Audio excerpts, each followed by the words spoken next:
Sudah? Sudah. Ibu.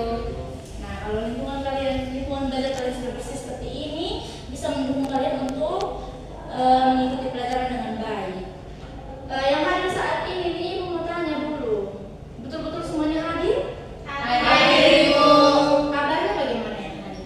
Baik, Ibu. Betul baik? Betul, Ibu. Kemudian masih ada yang murung. Oke, terima kasih sudah senyum. Nah, sebelum kita mulai pelajaran kita hari ini, mau tanya dulu, siapa yang masih ingat materi kita mulai apa? Yang Ibu janjikan untuk kalian yang mulai kita akan belajar apa pada hari ini? Materi asam basa. Siapa yang menjawab tadi? Saya. Atas nama? Elsa. Kita beri tepuk tangan untuk Elsa dulu. Elsa yang menjawab masih kuat ya. Terima kasih Elsa sudah mengingatkan teman-teman yang lain. Ya betul sekali yang Elsa bilang. Hari ini kita akan belajar tentang asam dan basa. Nah, pada hari ini kita akan mempelajari materi tentang asam dan basa. Ibu mau tanya lagi, kira-kira kalian pernah makan makanan yang rasanya asam atau pahit? Pernah. Coba sebutkan salah satu makanannya. Kalau yang rasanya asam yang saya pernah itu asam jawa. Terus yang rasanya pahit misalnya. Rasanya pahit. Kopi yang tidak dicampur gulai. Benar sekali ya, yang tadi adik bilang bahwa kita juga pernah makan makanan yang bersifat asam. Tadi kalau dari adik makan asam Jawa. Nah, dari makanan-makanan yang kalian makan tadi ataupun yang lain yang tidak menjawab tapi sudah pernah makan, mungkin kalian sudah pernah makan kan? Nah, kita akan mengetahui dia punya kadar dari makanan yang kalian makan itu. Nah, dari contoh yang tadi kalian berikan, tujuan pembelajaran kita pada hari ini, peserta didik mampu mengidentifikasi sifat asam basa dari beberapa larutan indikator menggunakan indikator universal. Di sini sebelum dulu bagi kalian KPD, Ibu mau tanya dulu, Ibu kira-kira gambar apa? Iritasi. Iritasinya karena apa? Bisa karena deterjen. Yang mau jawab silakan angkat tangan. Jadi iritasi pada anak tersebut disebabkan oleh deterjen. Ya, benar sekali. Nah, dalam deterjen itu kira-kira kalian tahu ada unsur apa? Kan dia menyebabkan iritasi nih. Terus tujuan pembelajaran tadi kita kan untuk mengetahui asam basa. Nah, kalian bisa kaitkan tidak? Kira-kira dalam deterjen itu ada apa? Saya Silakan. ada karena asam dan basa yang Nah, benar sekali yang tadi adik Asnaf bilang. Jadi dalam deterjen itu dia mengandung lebih banyak basa. Jadi kemungkinan saja anak ini menggunakan deterjennya mungkin dia saat mencuci pakaian atau dia rendam tangannya terlalu lama dalam air sabun sehingga tangannya itu iritasi. Nah, dari gambar tersebut Ibu minta kalian untuk mengerjakan soal-soal yang dalam LKPD ini. Ibu akan bagikan, silahkan kalian lihat. Dalam LKPD ini ada permasalahan. Permasalahannya itu seorang anak, dia melakukan percobaan sederhana menggunakan indikator universal untuk cek kadar asam dan basa dari bahan-bahan rumah tangga. Jadi Ibu bagikan. Sebelum itu, Ibu minta kalian untuk bagi kelompok dulu. Silakan. Ini kelompok 1, ini kelompok 2. Silakan duduk sesuai dengan kelompok kalian.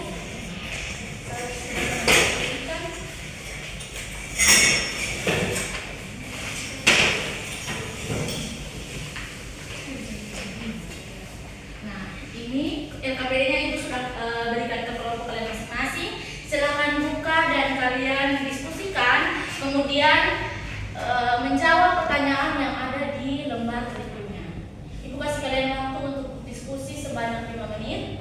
Silakan dalam pengerjaannya, silakan kalian bagi ke kelompok, notulen, ya mengerti?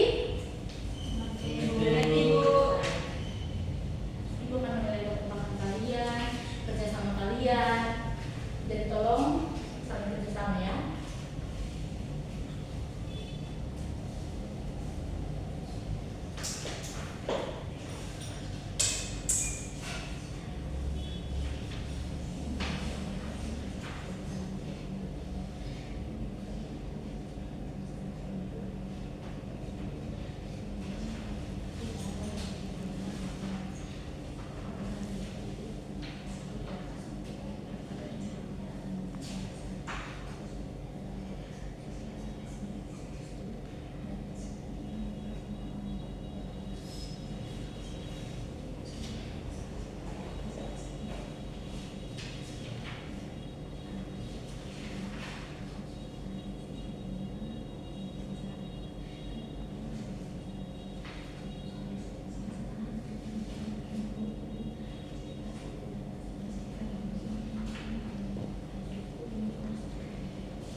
selamat pagi Ibu dan selamat pagi teman-teman. Selamat pagi.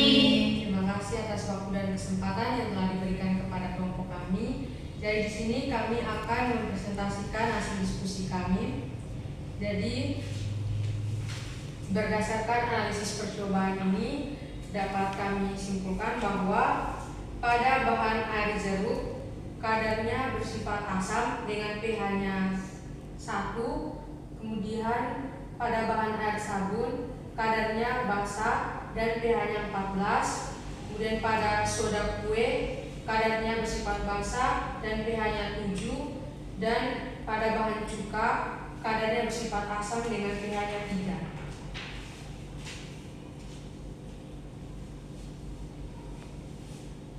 Berikutnya pertanyaan yang pertama itu, mengapa indikator dapat berubah warna ketika dicampurkan dengan asam atau basa? Nah, di sini kami menjawab berdasarkan diskusi kami yang dimana disebabkan oleh perubahan kesetimbangan kimia indikator itu sendiri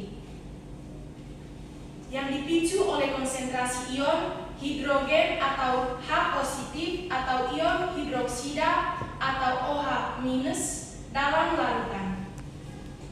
Baik, pertanyaan yang kedua, mengapa kita harus melakukan percobaan untuk mengetahui sifat larutan bukan hanya melihat bentuk atau warnanya? Berdasarkan hasil diskusi kami dapat menjawabnya. Percobaan wajib dilakukan karena keamanan dan karena hanya dengan mata biasa.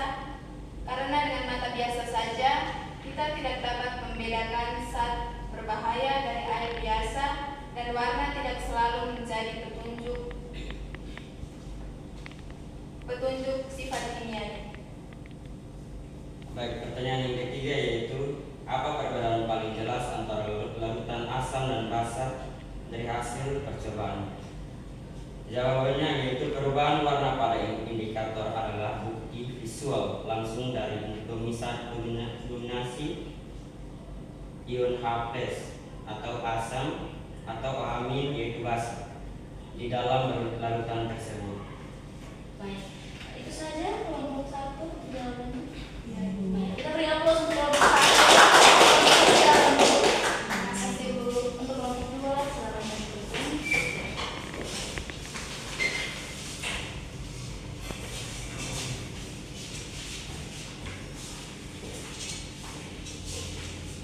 Baik, terima kasih untuk kesempatan yang telah diberikan kepada kami kelompok 2. Di sini kami akan mempresentasikan hasil diskusi kami, di mana berdasarkan hasil analisis percobaan yang telah dilakukan, di mana pada bahan air jeruk memiliki kadar asam dan memiliki pH 4, dan pada bahan air sabun memiliki kadar basa dan pH-nya 14, dan pada bahan soda kue memiliki kadar basa dengan pH 11, dan pada bahan cuka berkadar asam dan pH-nya 3.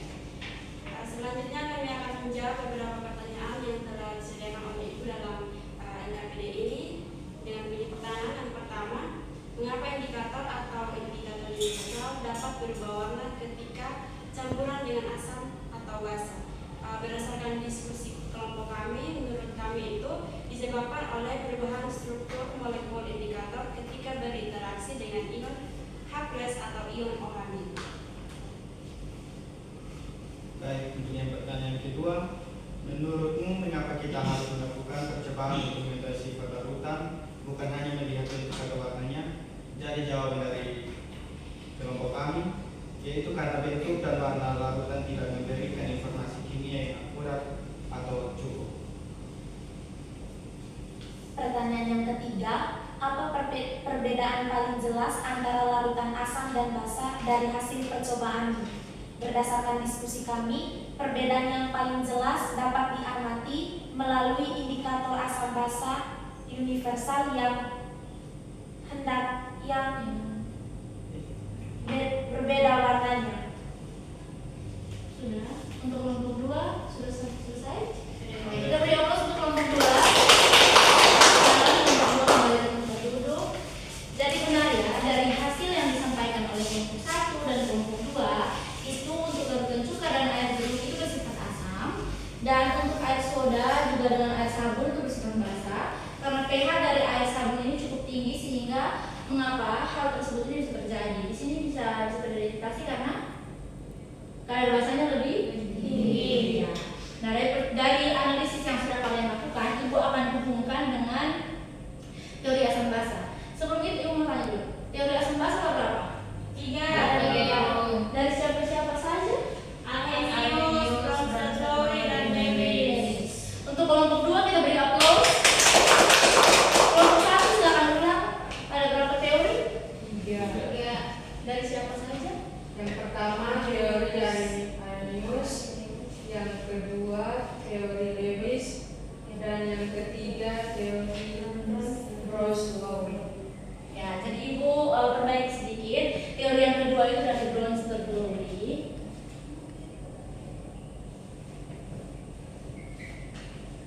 Yang ketiga dari Lewis. Nah, di sini dari ketiga ahli tersebut mereka memaparkan mereka punya teori masing-masing. Yang pertama kita lihat untuk teori asam basa Arrhenius. Di sini Arrhenius bilang kalau untuk asam itu dia melepaskan ion H+.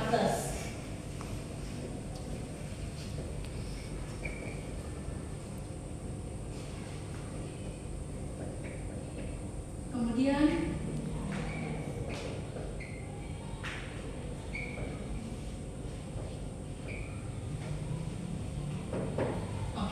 Arrhenius bilang untuk asam dia lepas ion H+, untuk basa dia lepas ion OH-. Di sini Ibu kasih contoh untuk HCl dan NaOH. Kita lihat sama-sama.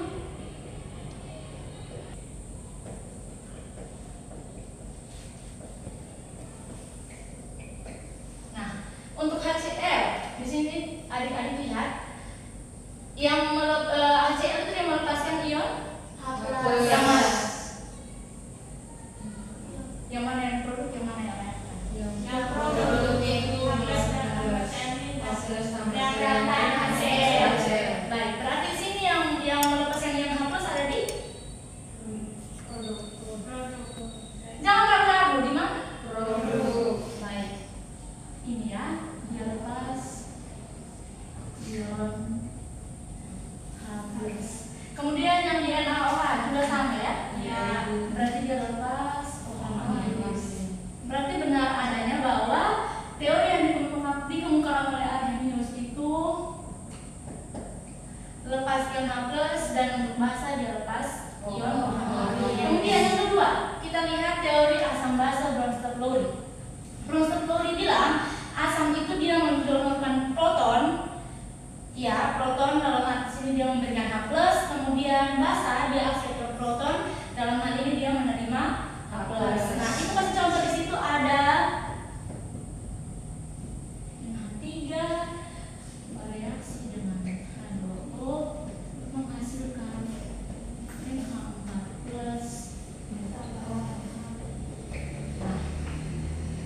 di sini adik-adik lihat NH3 di sini kan jadi slide. NH3 dia berperan sebagai basa karena dia menerima ion H+.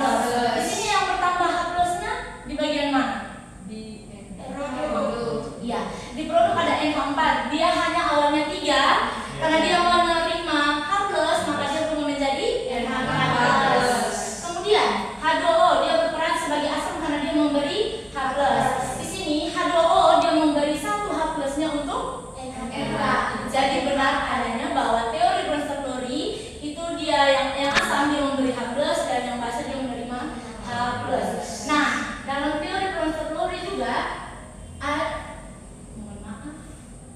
dalam teori asam basa Bronsted-Lowry juga ada asam basa konjugasi. Dari yang reaksi yang Ibu tunjukkan di sini, adik-adik ada yang bisa tentukan yang mana yang basa konjugasi dan yang mana yang asam konjugasi dari pengertian yang diberikan. Dari saya, Bu. Silahkan. Kalau menurut saya yang asam basa konjugasi itu dari NH3 ke NH4 dan di mana itu menambah satu atom H.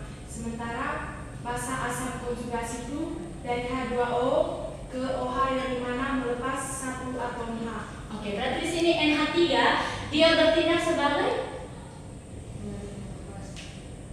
Saya dulu. Silakan. Kalau NH3 itu bertindak sebagai basa karena dia menerima H+.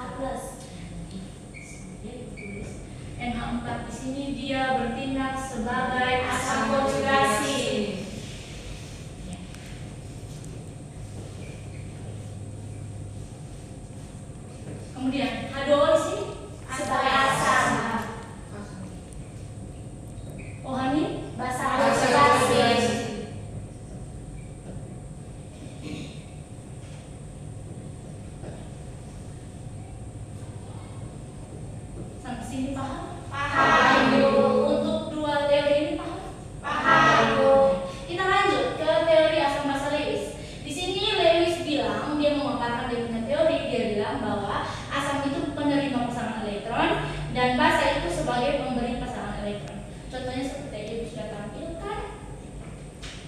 Kita lanjut ya karena waktu semakin mepet. Kemudian dari materi yang dijelaskan ini, ada yang bisa memberikan kesimpulan? Kalau belum dapat seluruh kesimpulan untuk materi ini, Ibu minta kesimpulan untuk analisis yang tadi saja, yang kalian kerjakan dalam materi. Silakan. Kelompok 1. Bagi Ibu, dari hasil diskusi kami tentang kesimpulan ini dari percobaan ini bahwa percobaan ini membuktikan bahwa sifat kimia suatu larutan itu bergantung pada yang pertama ion H+, di mana untuk asam dan ion indikator ion hidroksida OH- yaitu basa. Nah, di dalamnya itu yang kemudian menentukan nilai pH dan reaksinya terhadap indikator. Itu saja. Silakan dulu kita beri tepuk tangan. Baik, di sini Ibu perkuat lagi dengan kesimpulannya. Berdasarkan analisis yang sudah kalian lakukan tadi menggunakan indikator universal, dapat disimpulkan bahwa setiap larutan memiliki sifat asam, basa, atau netral yang ditunjukkan melalui perubahan warna indikator. Warna yang muncul dari indikator universal tadi membantu kita untuk mengenali karakter larutan, seperti yang dari warna merah.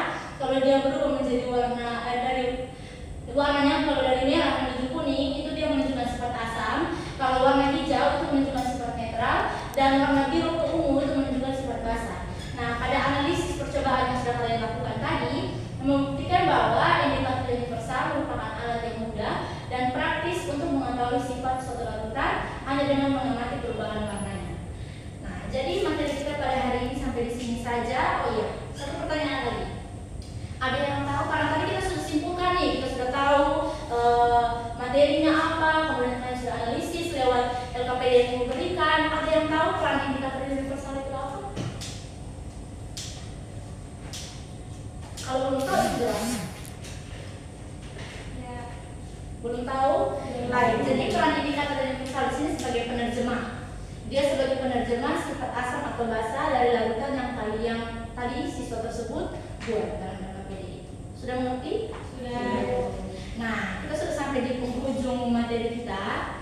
Sebelum kalian selesai belajar, Ibu siapkan kuis. Ibu minta dalam kuis ini kalian yang jawab. Ibu buka, ketika itu klik, ada pertanyaannya, kalian lihat dia punya opsi, kalian jawab. Mengerti? Mengerti.